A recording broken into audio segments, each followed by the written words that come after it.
Nakatikim ka na ba ng kinalas? Na isa sa pinaka-famous soup noodles sa may buong Naga City, Camarines Sur, na 27 years nang namamayagpag at siniserve ng pinakamatandang tindahan ng kinalas dito sa Naga City. At eto nga ang Cordobas Kinalas o mas kilala bilang Chakamot. At kung nakapunta at naka-food trip ka na nga dito, comment ka naman dyan nang malaman natin kung saan nakadating ang video na to o paano. Let's go! Yon mga kaipips, no, nandito nga tayo ngayon sa Naga City dito sa may Bicol at dinayo natin dito yung pinakamatandang lutuan ng kinalasa. Ito yan, oh, mga kaipips.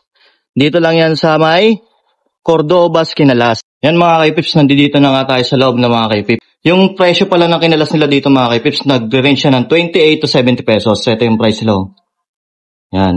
Ito nga pala yung kanilang beef broth. Bali, matagal kong pinakuluan dito talaga para pumasok yung lasa ng baka. Ito pala yung special sauce nila dito mga kaipips. Yan yung pangpasarap nila dito sa kanilang kinalas. Tapos, bali, ihahalo yan dito